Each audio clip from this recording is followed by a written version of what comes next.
percorrer todo o esquema projetado, mas vamos tentar pelo menos pegar os itens mais importantes. E vai ficar de lado muitos argumentos, muita coisa fora.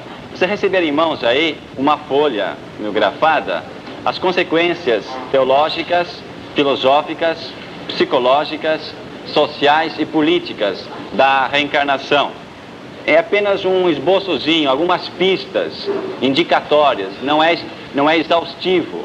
Essas consequências não são exaustivas, apenas algumas indicações. Mas isso aí vai ficar como conclusão da aula de hoje, vamos ver no final. Nós tínhamos parado nos argumentos filosóficos, tínhamos visto apenas o argumento da dor e do sofrimento. E vimos que realmente a dor e o sofrimento, na dimensão crística, ela é sublime, é onde nós somos participantes na corredenção do mundo com Cristo através dos nossos sofrimentos. Então o sofrimento, longe de ser um castigo, ele é uma fonte de méritos, é uma fonte realmente de corredenção com Cristo. Não vou entrar nisso aí.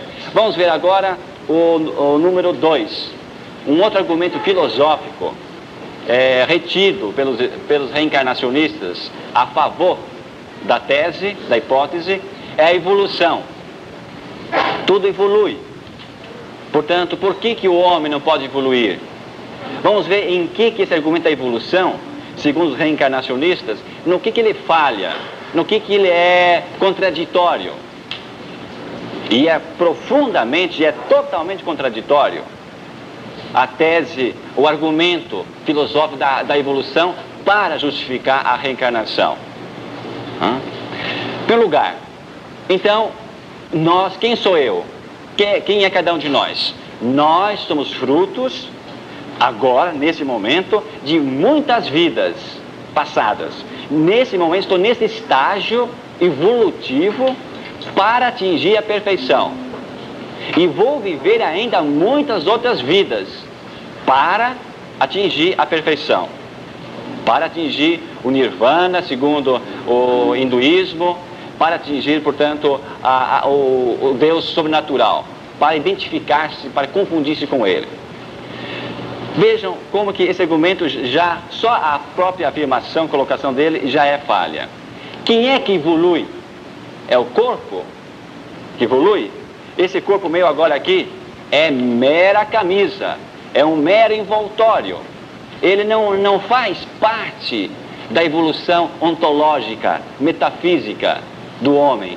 É um mero envoltório, é uma camisa que eu ponho e tiro a hora que eu quero, tantas quantas vezes forem necessárias. Portanto, o corpo não faz parte do homem, é apenas uma carroça que a alma dirige, é o cavalo que o cavaleiro encavala. Portanto, não há evolução em termos globais. Mas é a alma que evolui, segundo a tese, a hipótese reencarnacionista. Como a alma evoluir?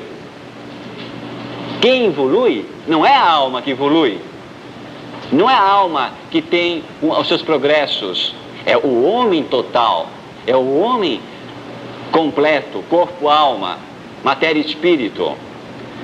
Por isso, apelar para as reencarnações em outros corpos, para que eu possa evoluir, ir evoluindo e assim ir atingindo a perfeição, é uma contradição. Para que necessitar de corpos, se ele é apenas mero envoltório, não faz parte de nada do espírito? Ele é completamente grosseiro, é mau, é perverso. Então, para que utilizar-se de algo ruim, de algo que não tem nenhum valor, para evoluir, para progredir? Então, dá para perceber, não dá? A contradição mesmo é bem caracterizada. Mas, segundo, digamos assim, se fosse analisar mais em profundidade, veríamos que há uma evolução filogenética e uma evolução ontogenética. O que é uma evolução filogenética? É a evolução da espécie. Mas a tese, a hipótese reencarnacionista não aceita essa evolução filogenética, porque não é a espécie humana que progride, é a alma que progride. Portanto, Para eles, somente é válida a evolução ontogenética.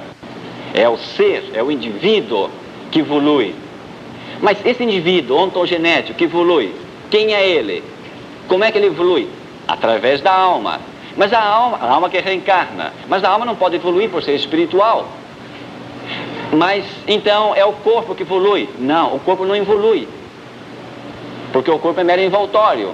É um acidente, é um acessório. Que não importa se o acessório é assim ou assado, independe. Porque o fundamental, o fator metafísico é a alma. Então, segundo a tese, a hipótese reencarnacionista, só haveria evolução ontogenética e não a evolução da espécie como tal.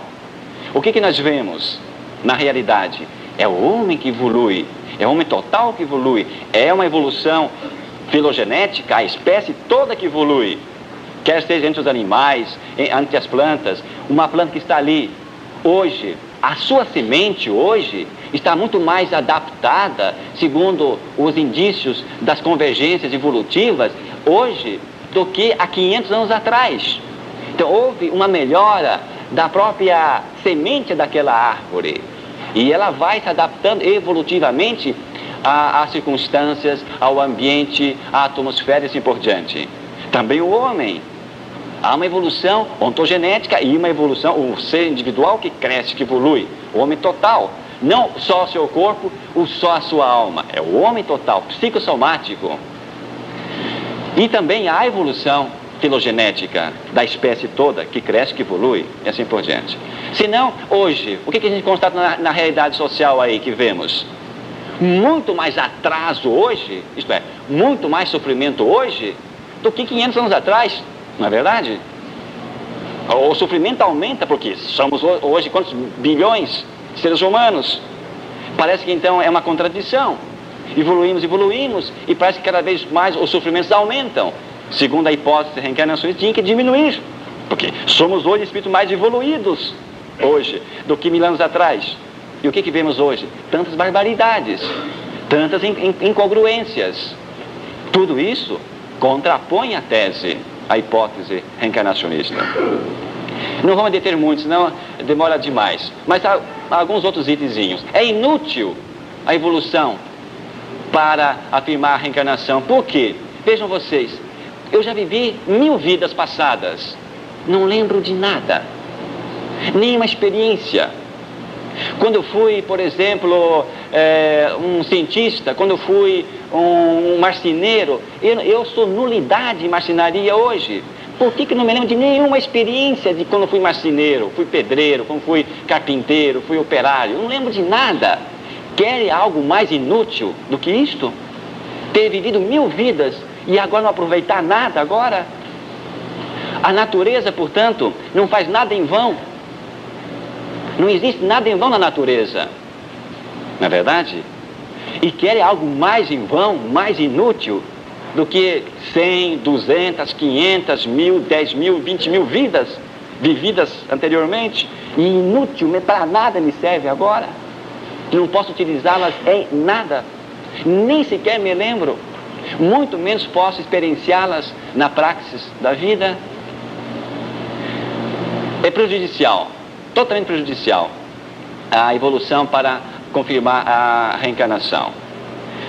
No próprio livro dos Espíritas, vou encontrar um caso, cito brevemente, de tal chamada Eva. Eva teve 9 filhos e matou os 9 filhos. Matou os 9 filhos. Então ela teve que fazer o quê? Reencarnar 9 vezes e ser morta 9 vezes. Porque ela matou os 9 filhos através de uma substância lá. Pela lei do karma, ela tem que voltar e pagar os seus crimes nesta vida. Porque não há perdão. Ora, os que vão matá-la 9 vezes, por sua vez, terão que ser mortos sucessivamente. Porque cometeram um crime matando a Eva. E assim há uma progressão matemática indefinida. Isso é evolução? Então veja, é totalmente prejudicial, totalmente. Também é um incentivo ao crime. Eu posso matar Se eu mato, eu volto, pago meu crime na próxima vida. Então é um incentivo a toda a maldade, não é um consolo. É indigna, é desumana, totalmente desumana. Entro numa porta, saio, entro e saio, entro num corpo, saio do corpo, entro em um corpo bom, depois entro num corpo ruim, entro uma pessoa inteligente, depois volto a ser um pária, sou um brahmane, depois volto a ser pária, sou pária, depois volto a ser brahmane. Entro e saio da casa a bel prazer, como dá na cabeça. Isso é humano? Isso é um consolo? É algo totalmente desumano. É contraditório voltar à reencarnação para evoluir, porque voltar a ser lixo, como? É voltar a ser um animal, ser então um pária, voltar a ser um pária, um miserável, um pobre coitado, voltar a reencarnar naquele pobre coitado, uma criança aleijada, para me purificar? Como? Voltar a uma desumanidade para purificar, para atingir uma perfeição? Parece que não há uma ilação aí lógica. É antimoral apelar para a evolução para atingir a perfeição. Antimoral, porque gera vários impulsos para o crime, para a exploração, para a maldade, e assim uma série de causas indefinidas. Portanto, é antimoral totalmente. Não é incentivo ao homem. Mas é que nem todos entendem assim. Mas a grande maioria entende assim. E se aproveita disto para formar uma mentalidade segundo os seus interesses pessoais, grupais e assim por diante. Portanto, o argumento filosófico da evolução para confirmar e defender a hipótese reencarnacionista não tem consistência nos seus argumentos. É totalmente furado, totalmente inconsistente. Um outro argumento são 3 argumentos seríssimos, os mais importantes, segundo eles: a dor, o sofrimento, a evolução e, terceiro, o consenso universal. Aí, quem não tem um pouquinho de conhecimento histórico da história da filosofia, se embanana um pouco. Dizem eles, Allan Kardec, que o princípio da reencarnação está radicado na natureza humana. Está radicado, não há como sair. Portanto, há um consenso na própria natureza, está radicado esse princípio da reencarnação. Carlos Embaçaí, a reencarnação existiu em todos os tempos, em todas as regiões e em todas as seitas. Portanto, não há o que discutir. Há um consenso total. Também Mário Cavalcante de Mello tem só ouçam o que disse o senhor Mário Cavalcante de Mello. É interessantíssimo o argumento dele. Por mais longe que possamos sondar o passado, aí encontramos o princípio das reencarnações como base de fé. Os caldeus, os hebreus, Jesus Cristo, os primeiros cristãos, os filósofos gregos, Orígenes, Clemente de Alexandria, Pitágoras, Esopo, Platão, Aristóteles, os padres da igreja. Então vem Orígenes, Clemente de Alexandria. Tem escrito como postulado fundamental da religião do universo. Saiu fora de forma somente o catolicismo, que para assegurar à igreja o domínio, substituiu a palingenésia por uma vida única, acrescentando a lenda do céu, do inferno, como coroação. Isto se deu no ano 533, no concílio realizado em Constantinopla. Foi nessa data que a igreja cometeu essa imprudência. A Índia, o Tibete, o Mongol, a Pérsia, a China, o Egito, todos os povos, isolados uns dos outros, professam a mesma crença. Carlos Embaçaí, Mário Cavalcante de Mello, faz citação no livro de Leão Diniz, A Vida Depois da Morte. É Leão Diniz que solta esses argumentos, e todos os outros seguem a curriola de Leão Diniz. Repetem simplesmente os argumentos de Leão Diniz. Então, todos os povos, então há um consenso universal. E a humanidade como tal, se todos professam essa mesma fé, não pode errar. Então há um consenso. Então está radicado na própria natureza intrínseca do homem, a reencarnação. E como sair dessa? Quais seriam os argumentos para desfazer esse castelo no ar? São vários, apenas alguns. Vamos analisar então a história, ver se todos os povos está radicado, em todas as regiões está radicado a fé na reencarnação. Na Índia, qual é o, digamos assim, o documento mais antigo que professa ou que está aí a ideia da reencarnação? No Rig Veda, no livro Rig Veda, os próprios reencarnacionistas, a Nibezan, por exemplo, reconhece que na obra Rig Veda não tem nada de reencarnação. A própria Nibezan reconhece isso. Depois, nos Upanishads, que seriam os últimos livros do Rig Veda, no século 6 a 7 antes de Cristo, Allan Kardec diz que desde os primórdios da humanidade, por mais longínquo que vamos lá no início, está radicado a ideia da reencarnação. Não é verdade. É improcedente essa afirmação. O documento mais antigo que se encontra alguma coisa que não é da reencarnação, é uma ideia diferente, a metempsicose. E a metempsicose inicialmente não era na ideia de hoje de reencarnação. A metempsicose original, segundo o hinduísmo, era que um elemento mineral, vegetal, animal, passa de um para o outro, um elemento vivo que passa de um para o outro. Começa no mineral, passa esse elemento vivo, que é comum a todos a natureza, toda a matéria. O mesmo elemento material começa na matéria, esse mesmo elemento algo passa para o vegetal, do vegetal algo passa para o animal, do animal algo passa para o humano. A metempsicose no sentido original. Depois mudou-se completamente esse sentido. Portanto, o documento mais antigo, datando do século VII, VI, antes de Cristo.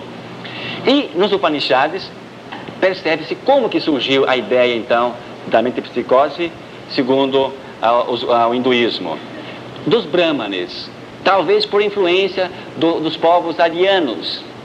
E os Brahmanes, para defenderem a sua imortalidade, ficar sempre imortais diante do povo, então começaram a afirmar aos seus conterrâneos que eles eram reencarnações de outras vidas, estavam vindo para garantir a sua memória, para perpetuar a sua memória. Então os Brahmanes que começaram a difundir esta ideia no século VI e VII antes de Cristo, portanto algo bem recente. Não está como Mário Cavalcante de Mello afirma que 58 mil anos antes de Cristo já estava radicado, estava radicado a ideia da reencarnação. Da onde o senhor Mário Cavalcante de Mello tirou essa afirmação, que 58 mil anos antes de Cristo já estava radicado a ideia da reencarnação? Não sei de onde. Não se encontra nenhum documento do mundo essa afirmação. Só pode sair da cabeça dele, que aliás se tivesse cabeça adequada não teria saído. Mas os Brahmanes, para proteger-se, para criar uma hegemonia, para criar um patrimônio, para criar proteção, eu sou imortal, porque vem de várias outras vidas. Então, sou perene, tenho memória, e assim conservo essa memória. Oldenberg, que é um sério orientalista, ele diz que na Índia, o povo da Índia, nos seus primórdios, estava completamente alheio à ideia de reencarnação. Portanto, é um especialista, mas esses nossos irmãos aí não ouvem, não escutam e não refletem, porque só estão obcecados por uma ideia e tem que defendê-la a ferro e a fogo. Então, fazer chutes, afirmações indevidas, sem base histórica, sem estar alicerçado aqui ou acolá, não tem importância. O que importa é afirmar, é soltar a ideia, e ela tanto vai indo que vai pegando. Portanto, Oldenberg, um sério orientalista, nega completamente essas realidades. No budismo, aonde vamos ver no budismo, onde está radicado esse princípio nos mais primórdios da humanidade? Buda, 560 a 480 antes de Cristo. Então teria a ideia da reencarnação. Isto é 58 mil anos antes de Cristo. Não, é bem mais perto de nós, é bem mais recente de nós. Então Buda foi o que desenvolveu essas ideias provindas da Índia, desenvolveu dentro do budismo. Na China, foi introduzida na China a ideia da reencarnação, também provindo da Índia, no século IV depois de Cristo. Portanto, algo bem mais recente, nada de primórdio da humanidade. Na Coreia, o Bonzo Choen-tao, no ano 372 depois de Cristo, é que levou as ideias reencarnacionistas para a Coreia. Não tem nada de remontar mais para trás. Os documentos estão aí para provar o contrário. No Japão também foi levado da Coreia para o Japão a ideia da reencarnação, e ele confundiu-se com o budismo. E assim podemos passar vários outros dados. Hoje, o que vemos hoje na Índia, atualmente? Segundo o hinduísmo, segundo o brahmanismo, hoje, o que eles creem? Creem em nada. Não existe alma. Para o budismo e para o brahmanismo, não existe alma. Existe um elemento vital que é comum a todos os seres. Então, hoje, segundo a filosofia budista e segundo o hinduísmo, é o chegar no nirvana, é atingir o nirvana. Mas então, como defender a reencarnação se eles não creem na alma? Se não existe alma que reencarna? Então, segundo o próprio budismo e hinduísmo, é uma negação à tese reencarnacionista. E não tem nada a ver com uma reencarnação. Não tem nada que reencarnar. Portanto, há um niilismo total. Hoje, na Índia, encontramos um niilismo total. É atingir o nada. Portanto, o niilismo. A Indira Gandhi chegou a proibir na Índia totalmente o ensinamento, a doutrinação reencarnacionista. Porque sabemos pela história o quê? Que o povo está passando fome.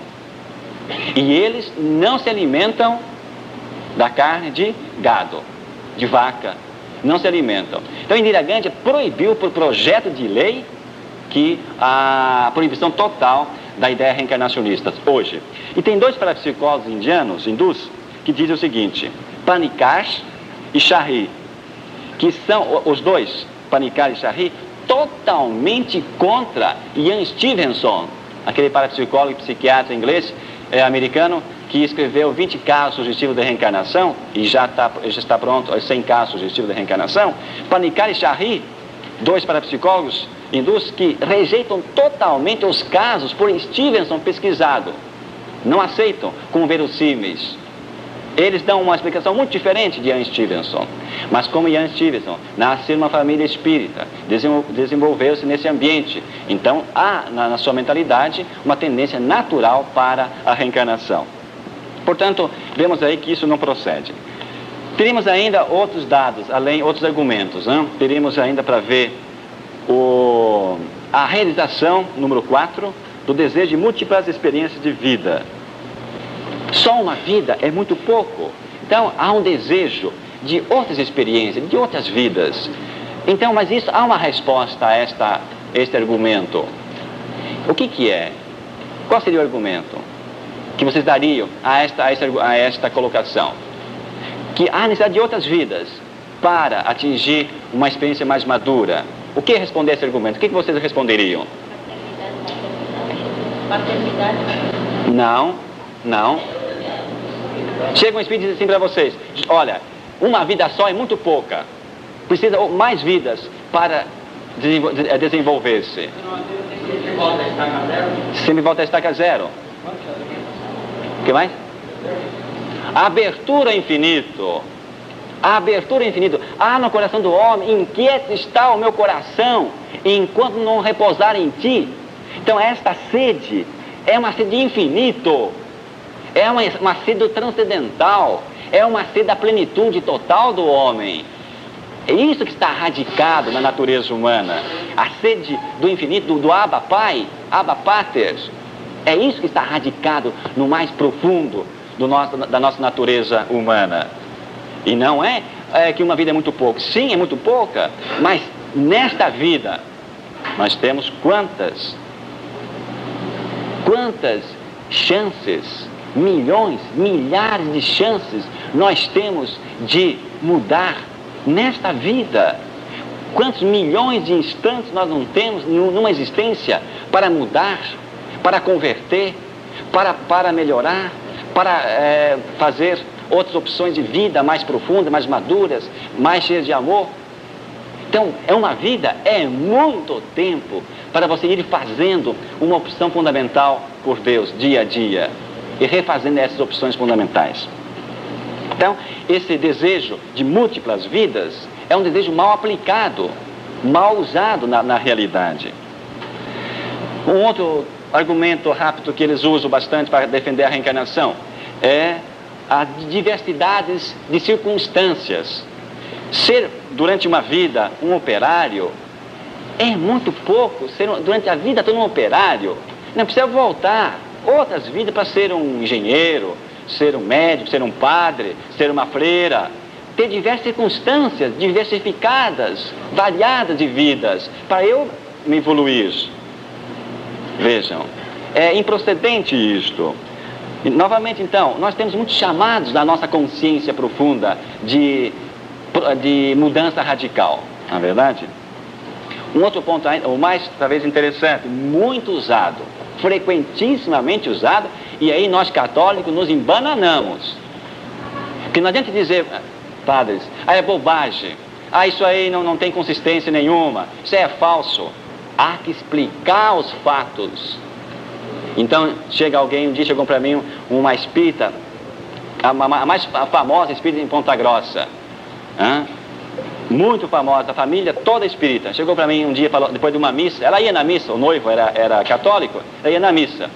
E quando eu a vi na igreja, e o tema era ressurreição, então eu abordei a ressurreição e expliquei o que é a ressurreição e o que é a reencarnação. Ela levanta lá o braço, no meio da igreja. Padre Vanim, sabe por que eu creio na reencarnação? Mas por quê? O nome dela é Célia. Por que, Célia? Porque até hoje nenhum padre me explicou suficientemente a prova da ressurreição. E a reencarnação, para mim, foi muito mais objetivada, com fatos, com argumentos, do que a ressurreição. O dia que o Senhor me provar a ressurreição, eu mudo de ser espírita. Assim, tinha umas 400 pessoas na missa das 7 da noite, na catedral. Assim, então, está aceito o desafio. Está feito o desafio. Em público, eu assumo um desafio com você, e você traga todo o teu bandozinho. Traga os principais defensores e argumentadores, filósofos, para a gente então fazer um debate em grupo pequeno. E aconteceu o debate. Ficamos 2 dias, com intervalos para o almoço e à noite, discutindo a ressurreição. E em síntese, no final do 2º dia, a Célia então chegou a dizer assim, nunca ouvi isto, nunca ninguém me disse isto. E hoje ela é uma catequista e dá aula de religião, é uma das grandes catequistas em Ponta Grossa, na comunidade da catedral. Então, aqui, aleluia!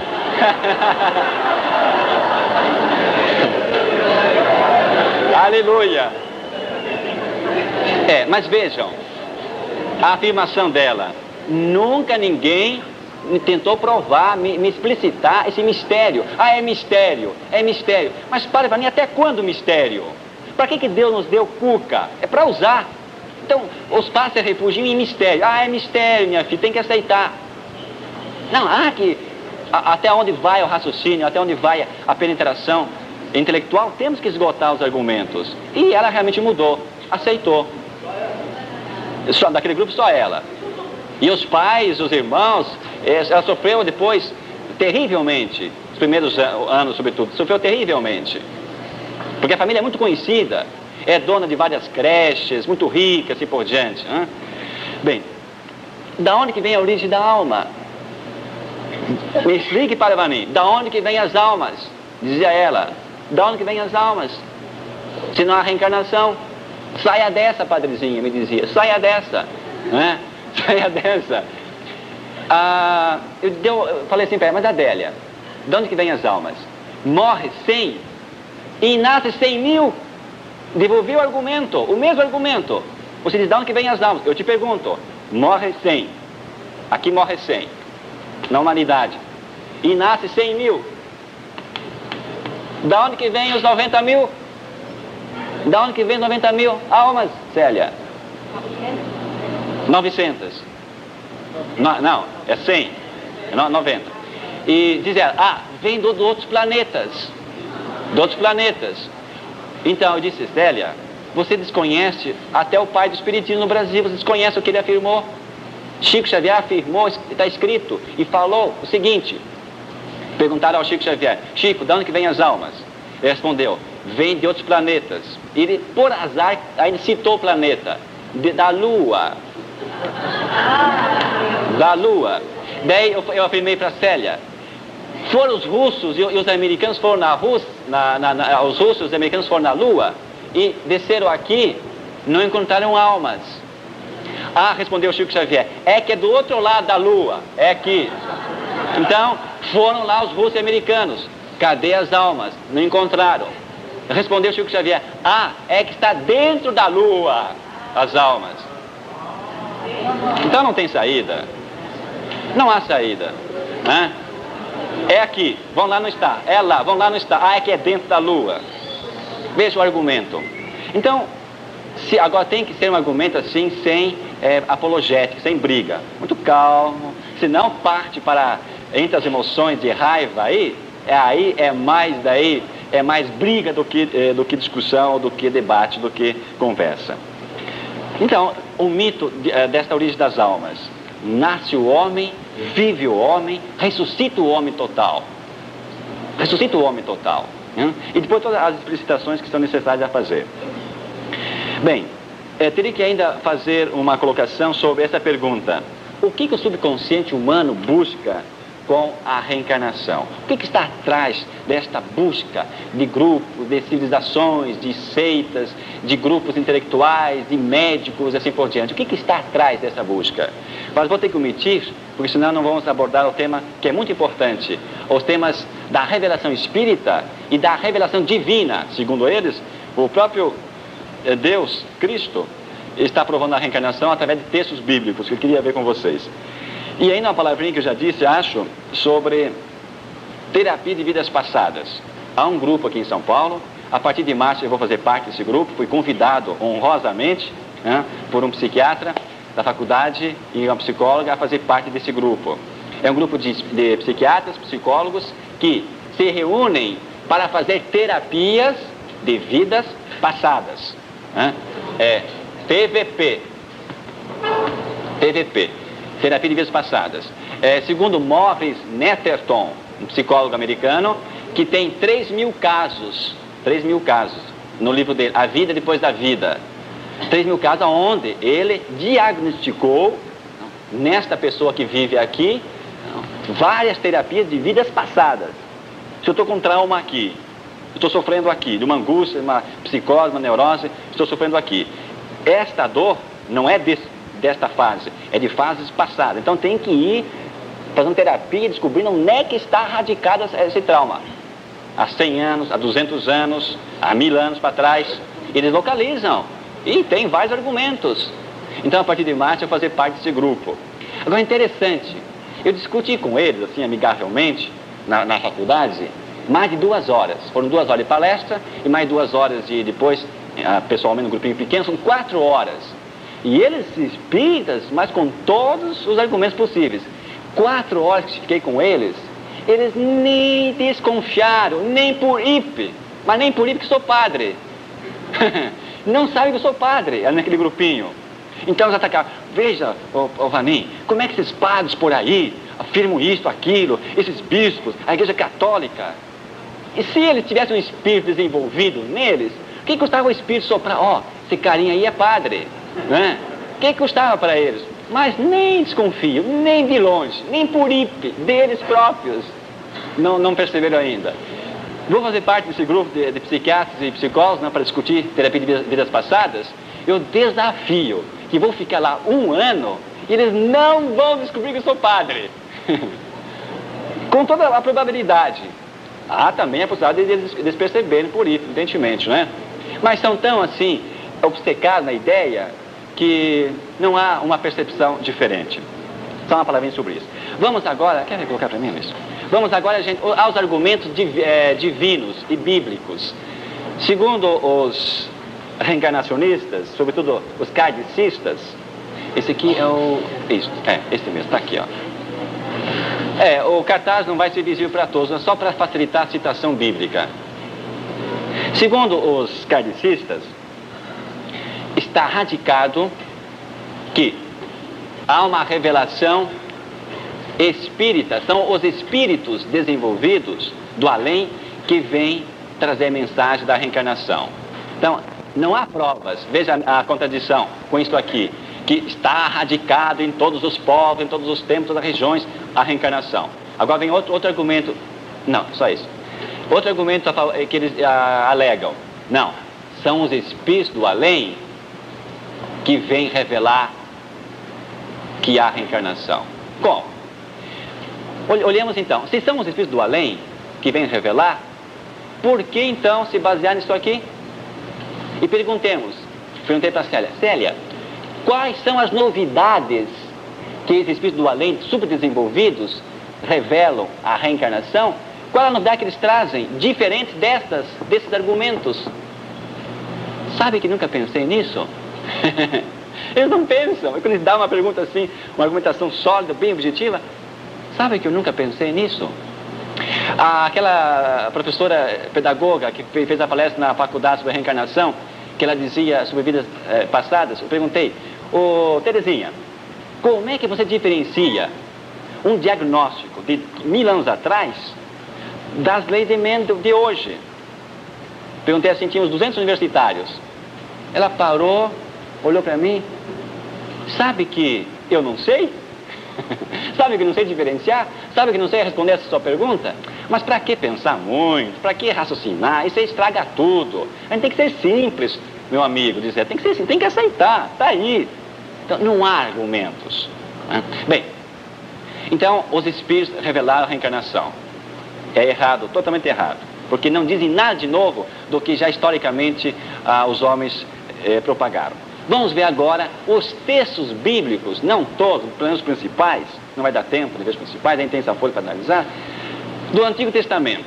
Dizem eles, para mim, está na Bíblia a reencarnação. Quer ver os textos? E lá vem, ladainha de textos que eles citam. 2 Macabeus 7:11. De Deus recebi esses membros, mas por sua lei o desprezo. Por quê? Espero recebê-los novamente deles. Está aí, Paravanim. Aí a reencarnação. Está aí na Bíblia. Macabeus 2, 7, 11.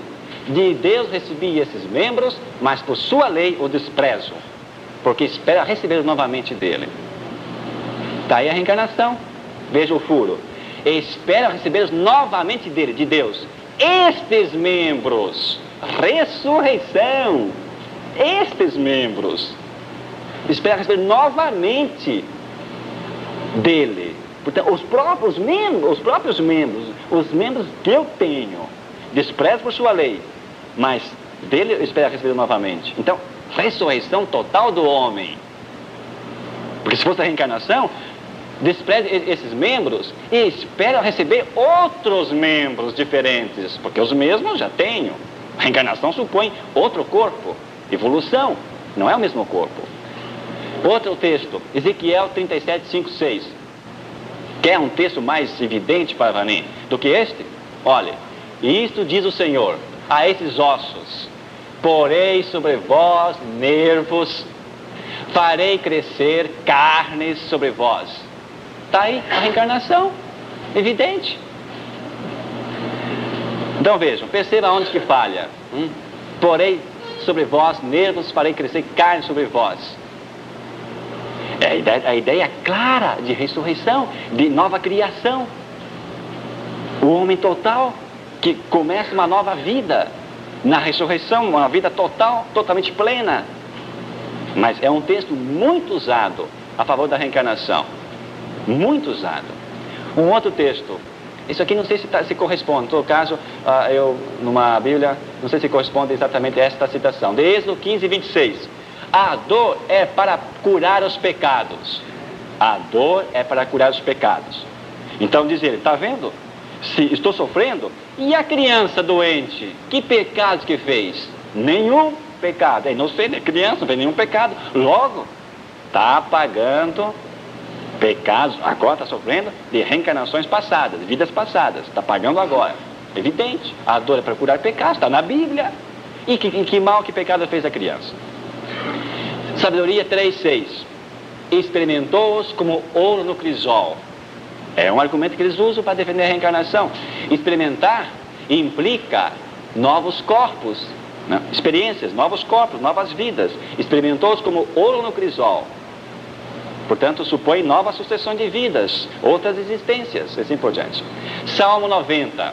Senhor, Tu tens sido nosso refúgio de geração em geração. Mais evidente que isso, água. Mais espesso chocolate, como diz Oscar. Está aí de geração em geração.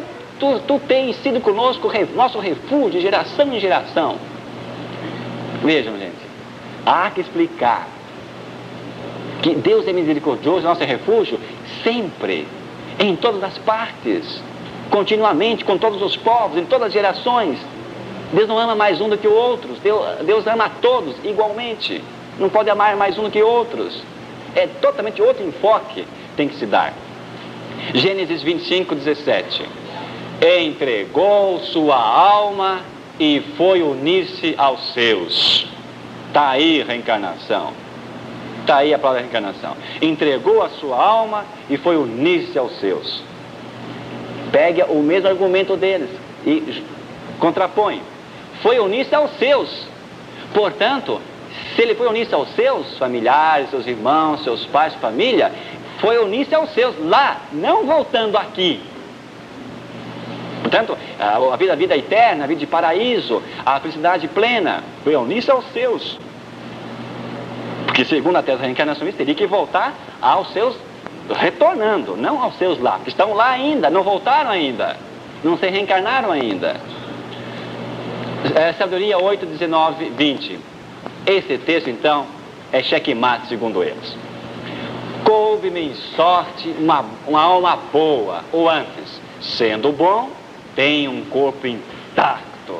Está aí a palavra da reencarnação. Coube-me em sorte uma alma boa, ou antes, sendo bom, recebi um corpo perfeito, um corpo intacto. Coube-me uma boa agora, sendo eu bom agora. Não antes. Agora, sendo eu bom, coube-me uma alma intacta. E assim, só para vocês depois poderão também, tem outros argumentos que podem se tirar daí. Deuteronômio 5:9 e o correspondente Números 15:33. Os filhos redimem os pecados dos pais e castigam a iniquidade. Os filhos redimem os pecados dos pais. Castigo a iniquidade dos pais com os filhos na 3ª e 4ª geração, e uso de misericórdia até a 10ª geração. Está aí, padre. Castigo a iniquidade dos pais com os filhos até a 3ª e 4ª geração.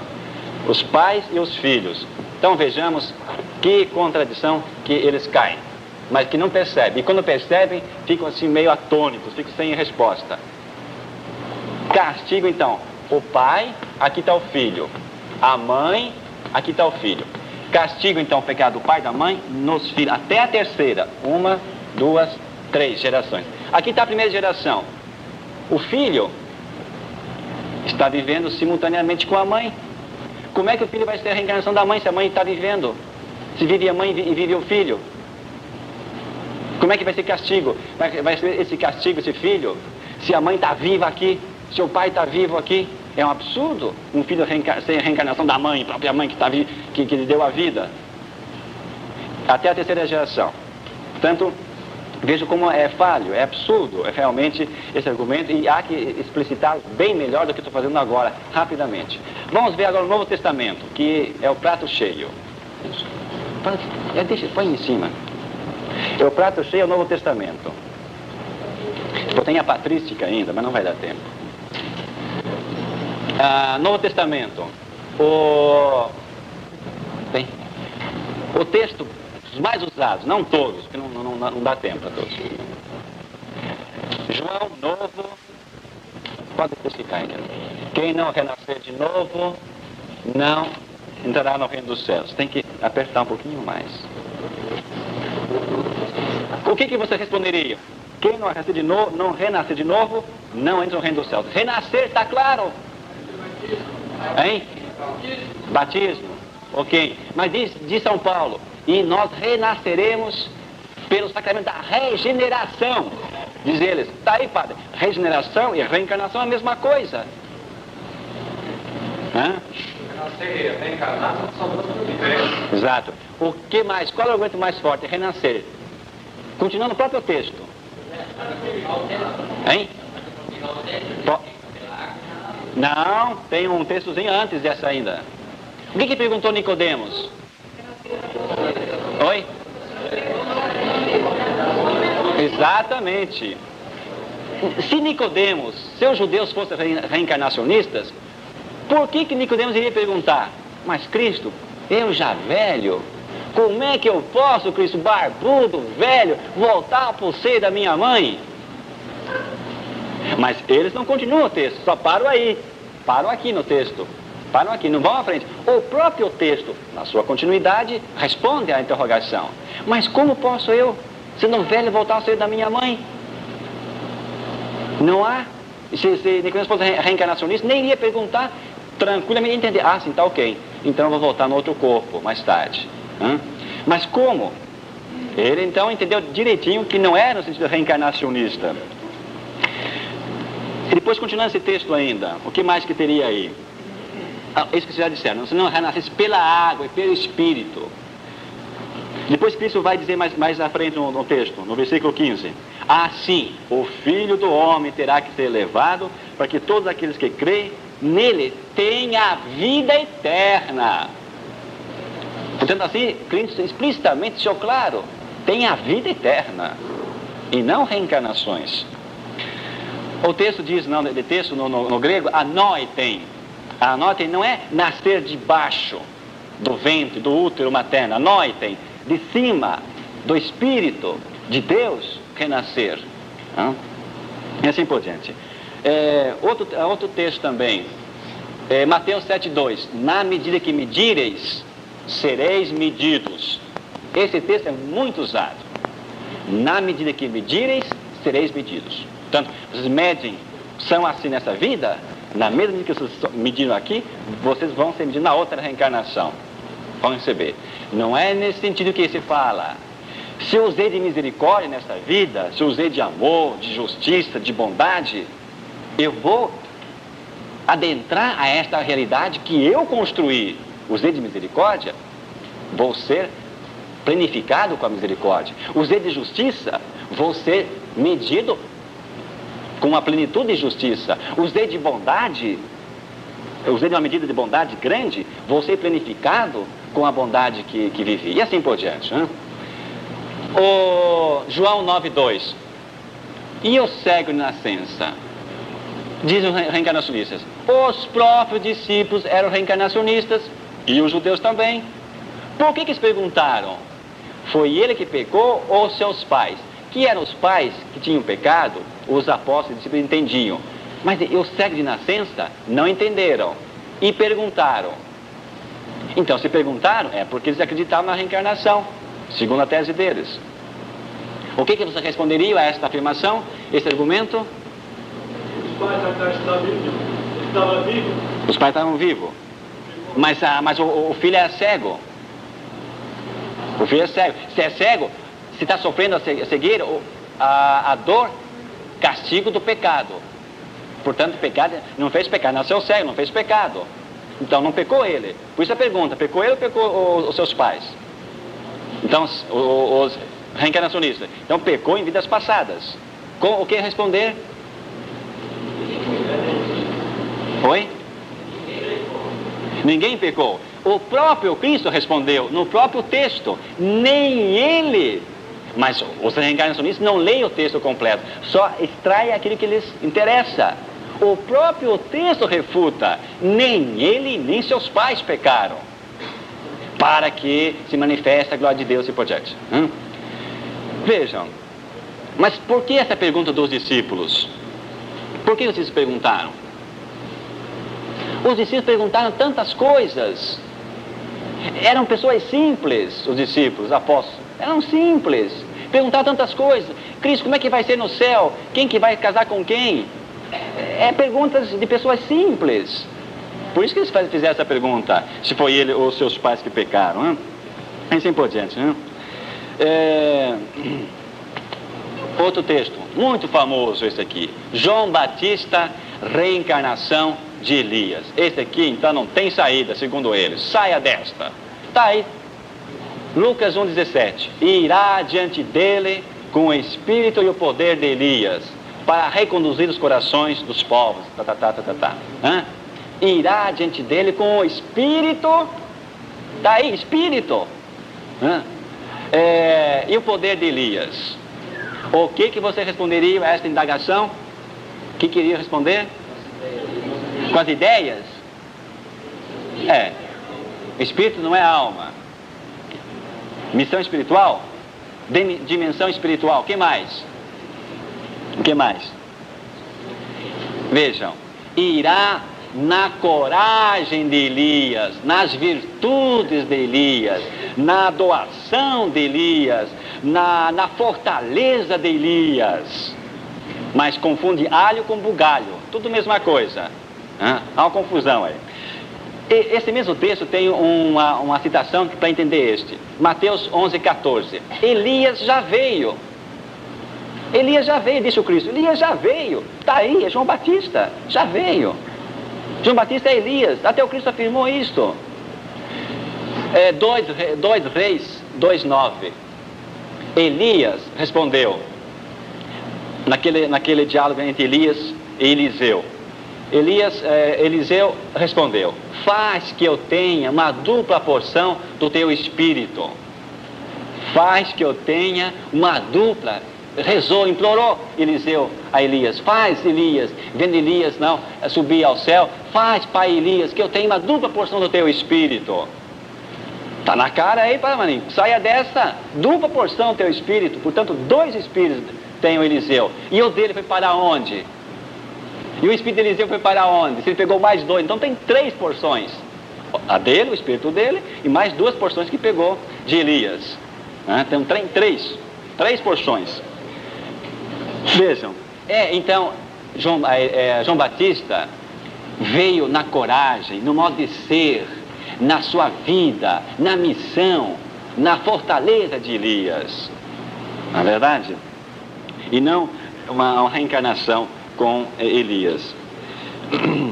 Depois, quem fosse ver no deserto um profeta, mais que um profeta.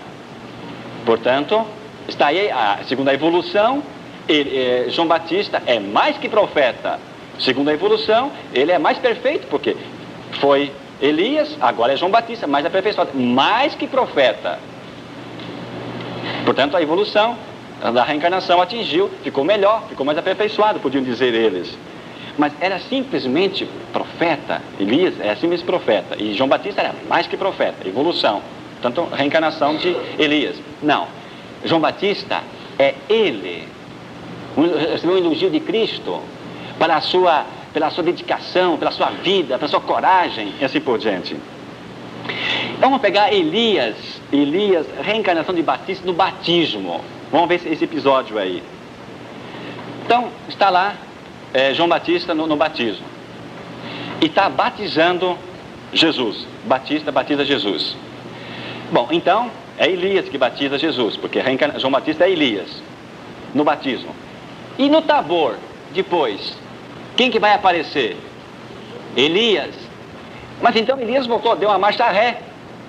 Estava no batismo, é Elias. Depois, deixou de ser Elias, agora deixou de ser Batista, agora sou Elias, apareço no Tabor. Notem a contradição.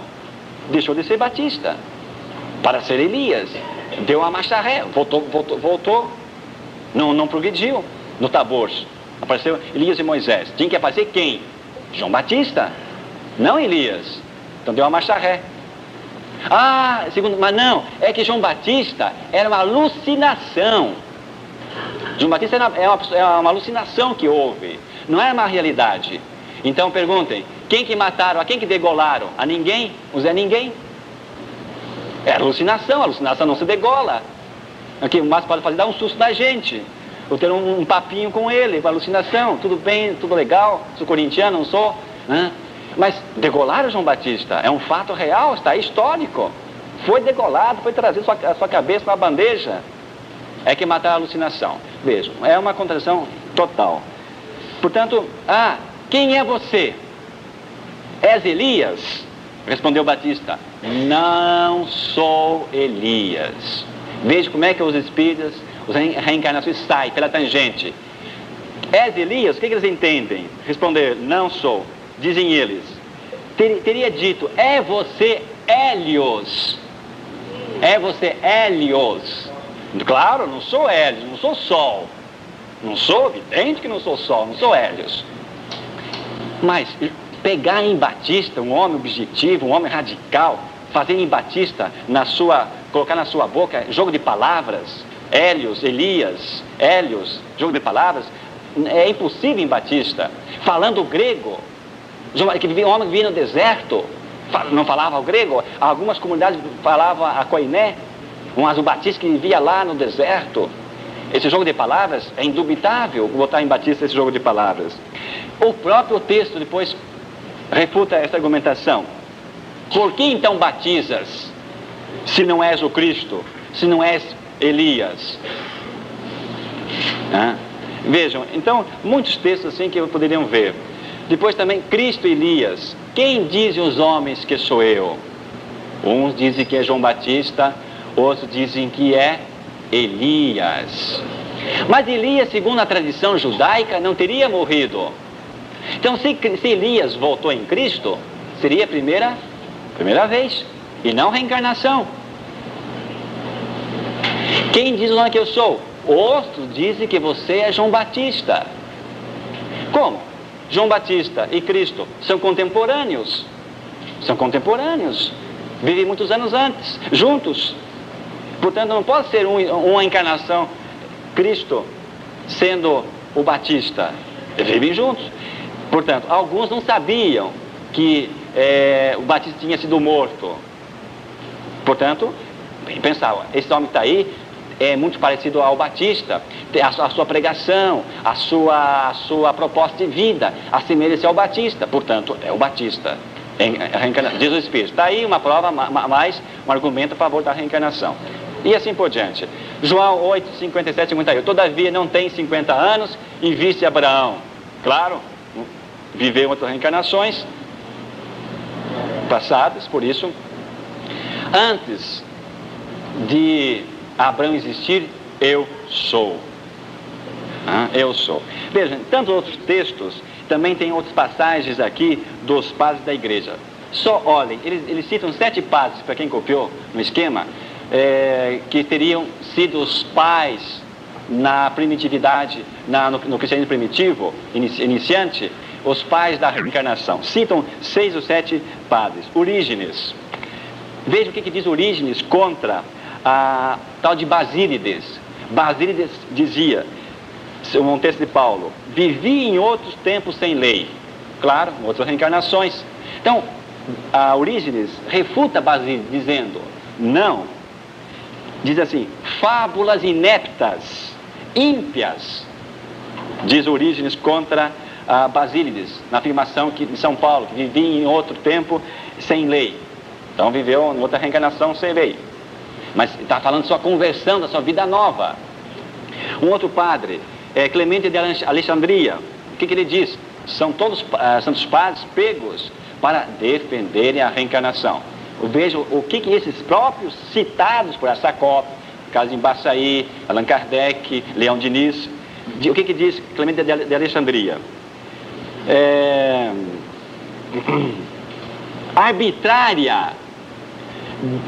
Totalmente arbitrária esta colocação da reencarnação. Tertuliano diz, irreconciliável com a doutrina da ressurreição da carne. Nem os hereges, diz Tertuliano, nem os hereges a defendiam, pois faz aos homens como bestas. Uma citação clara de Tertuliano. São Gregório de Nisa, fábulas, doutrina absurda, indigna a doutrina que ofende ao gênero humano. São Jerônimo. Santo Agostinho, segundo Allan Kardec, Santo Agostinho foi um dos maiores divulgadores do espiritismo. Está nos livros, é só ler, está aí. Santo Agostinho, os maiores corifeus do espiritismo. Justamente Santo Agostinho, o doutor da graça. Para que a graça santificante? Para que então toda a graça? Se há uma perfeição por méritos pessoais, eu que conquisto a salvação, por meus méritos. E assim por diante, né? Outros também, os santos padres são citados. Santo Agostinho ridiculariza Platão, Porfírio, Plotino. São Clemente também é citado como reencarnacionistas. Vamos ver agora, nessa folha que você tem em mãos aí, rapidamente, as consequências teológicas da reencarnação. Vejam, depois terão que aprofundar individualmente. Primeira consequência de quem crê na reencarnação. A reencarnação é uma negação do mistério pascal de Cristo. É uma negação total dos mistérios pascais de Cristo. Vida, paixão, morte e ressurreição. Nem o sangue de um Deus é capaz de apagar os pecados de um homem. Frase textual. Ninguém perdoa ninguém, nem o sangue de um Deus. Portanto, negação total do mistério pascal de Cristo. Negação dos sacramentos. Para que sacramentos? Se eu conquisto a minha perfeição por meus méritos, por minhas reencarnações, por 1.000, 10.000, 20.000 reencarnações, para que sacramentos? É inútil. Negação da filiação divina de Cristo. Quem foi Cristo? Um grande médium, um espírito bem desenvolvido, segundo eles. Portanto, negação da filiação divina. Mas é que nós não negamos isto. Mas é só pegar a própria teoria e analisar, se for ser subsequente. Negação da corresponsabilidade do gênero humano no sofrimento com Cristo. Nós somos corresponsáveis com Cristo, com nossa dor completa da minha carne, o que faltou à paixão de Cristo. Então, a negação total. O sofrimento é castigo de vidas passadas. Então, a nossa corresponsabilidade na coparticipação, na corredenção da humanidade com Cristo.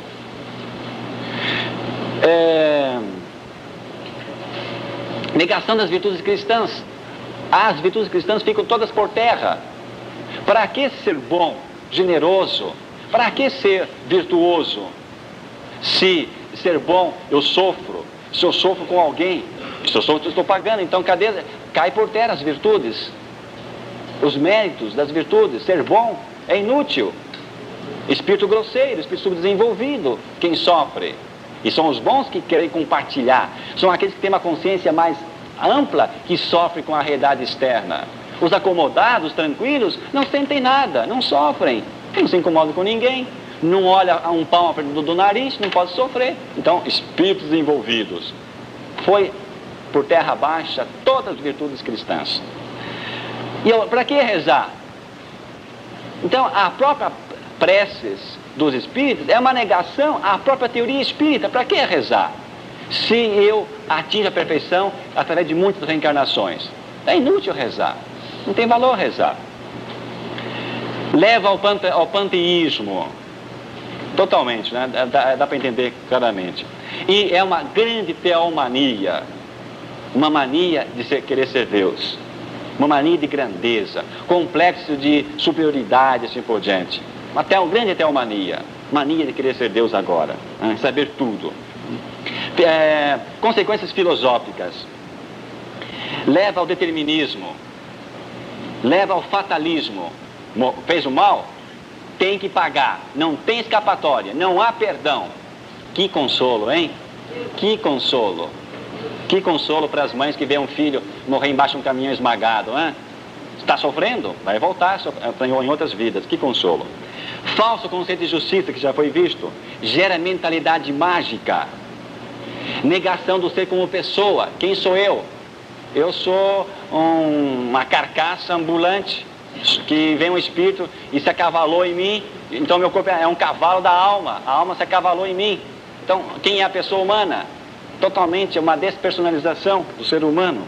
Leva totalmente uma filosofia individualista. Individualismo. O importante é eu, por meus méritos, por meus esforços, atingir a perfeição. Círculo vicioso. Totalmente círculo vicioso. Vai e volta, vem e vai. Tanto quantas vezes. Negação da liberdade humana. O homem não é livre para optar, para escolher. Está determinado a ter que sofrer. Onde é que está a escolha? Contra a história que afirma as diferenças. Tudo igual no início da humanidade. É uma negação científica contra toda a ciência que afirma que os primeiros homens sofreram, que havia diferenças. Que as diferenças é uma realidade da vida. Assim por diante. É indigna e desumana. Consequências psicológicas. Leva à apatia ou à violência. Apatia. Eu vou reencarnar? Então, apatia. Vejo a Índia, um povo bastante apático, totalmente a chegar ao ponto de Indira Gandhi proibir a reencarnação para ver se desperta um pouco aquele povo da apatia total. Ou a violência. Ou então vou matar, vou voltar, eu mato hoje, amanhã eu volto em outras existências. Complexo inferioridade e superioridade. Desconhecimento das funções psíquicas e neurológicas. Incentivo ao suicídio. Desânimo, medo, pavor, insegurança, desespero. E assim foi. Manipulação da pessoa. Consequências sociais. Uma alienação total. Leva à idiotice total. Alienação total. O pobre tem que continuar pobre. O pária tem que continuar pária. O brahmane continua brahmane. O pobre que se lasque. Tem que pagar. Subjugação aos poderosos. Pois esses são espíritos desenvolvidos. Os poderosos são espíritos desenvolvidos. Então os pobres têm que continuar subjugados aos poderosos. Veja a alienação que causa. Não libertação do sistema estrutural vigente ao status quo total. Não leva, não é um incentivo a uma nova sociedade. Para que lutar? Para que ficar aí lutando para um mundo novo? Se eu tenho que pagar, estou pagando meus pecados. Portanto, leva ao status quo total. Para que um mundo novo? Para que uma nova sociedade? Alienação. Justificação inverossímil e simplória das desigualdades sociais. É um descompromisso total, uma inverossimilhança total, é uma simploriedade completa. Desconhecimento das causas, influências do meio ambiente, da genética, das leis de Mendel, das leis da hereditariedade e assim por diante. É o impulso a explorar mais e mais, porque terei outras existências. Então, quanto mais eu ter, quanto mais eu possuir, quanto mais eu sou feliz, mais eu vou ser feliz na próxima reencarnação. Quanto mais exploro, tanto mais sou feliz. Tenho mais, vou ser mais feliz na próxima reencarnação ainda. E coitados dos que estão lá embaixo, estão pagando, tem que continuar pagando. Para que mudar esse status quo aí? Não precisa. Tem impulso a explorar mais e mais, já disse, né? E consequências políticas. Faz jogo de interesses dos grandes grupos internacionais e nacionais. Coloque aí as multinacionais pelo meio, coloque aí os governos nacionais dos países que favorecem que esses grupos desenvolvam-se. Veja no Brasil como que essas ciências se proliferam. Tem apoio financeiro de empresas, de governantes, de prefeitos, de governadores. Com que facilidade eles adquirem meios financeiros para criar centros e assim por diante. Interessa ao governo. Faz o jogo deles. O povo continua com a venda nos olhos. Para que ver? Para que pensar? Para que refletir? Interessa então o jogo político. Desfavorece uma formação da consciência política, porque a lei do karma é inflexível. Então, para que conscientizar da situação? Se eu tenho que aceitar, eu tenho que viver, eu estou pagando. Para que então uma conscientização da situação atual, e o nacional e o internacional? E a educação do povo fica totalmente comprometida. Educar para quê? Para que promover? Para que educar? Educar quem? Uma alma aprisionada num corpo que é cárcere da alma? Para que educar? Educar quem? Quem que sou eu? Se aqui é apenas uma carcaça. Então vejam, todas as consequências, é impossível realmente abordar todos os temas, mas vocês terão condições, através dessas pistas, apenas algumas pistas, não? A fazer... Já passou o tempo? Já passou? Tem 3 minutos ainda. Por que, padre, tem tanto interesse nos vitais, creches, etc. dos espíritos? Muito bem. Perguntou o padre aqui, para que então o interesse dos espíritas em fazer hospitais, creches e por diante? Para quê? Exatamente, os hospitais, as creches e tudo que os espíritas e reencarnacionistas possuem é uma contradição à própria teoria reencarnacionista. É uma negação à própria tese deles. Para que hospital? Se os que estão sofrendo têm que pagar. Vejam a contradição. Você ia comentar o que está atrás da reencarnação. Pois é, o que está atrás? Então, numa palavrinha, o que está no inconsciente humano dessas pessoas que buscam a reencarnação, que acreditam? Está, em profundidade, a ideia da imortalidade. No ser humano está radicado, nós queremos ser imortais, somos imortais. É isto que está radicado no psiquismo ou no inconsciente humano.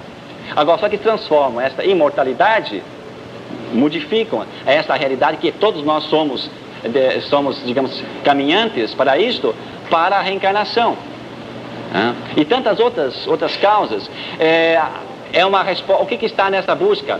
O aconchego afetivo, o que morreu, vai voltar ou na minha família, nos vizinhos, nos parentes, nos amigos. Então, é uma aquisição, a psicologia subjetiva explicaria isto. Um desejo de afetividade, questões emocionais.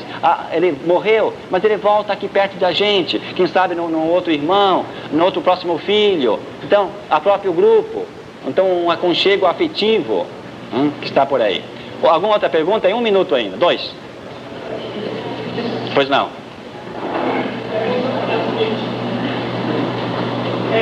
Se os espíritos têm alguma argumento contra a identidade, se alguém tiver todas as ciências humanas, próprio a identidade da pessoa, seja Deus, o princípio do direito, exato, é responsável, por exemplo, eu faço alguma coisa, exatamente. É um argumento muito forte a nosso favor. E como é que eu vou identificar que esse espírito que está em mim é um espírito grosseiro ou um espírito desenvolvido que baixou em mim? Como é que eu vou identificar?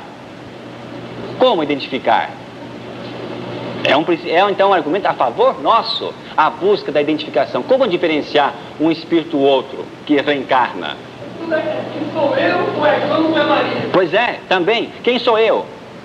Se eu sou uma somatória de 100 vidas que já vivi, quem sou eu? Sou João, sou Antônio, sou Oscar, sou quem? Oscar, segundo eles, é Torqueimada. Não é Oscar, é Torqueimada. Apresento-vos Torqueimada. Então não é Oscar mais, é Oscar ou é Torqueimada?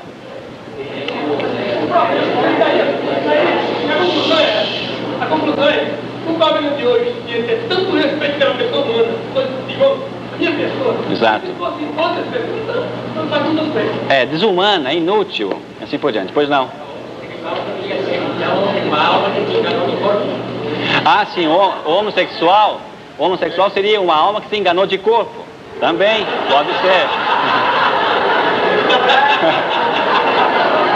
Errou de corpo. Atenção, 1 minutinho.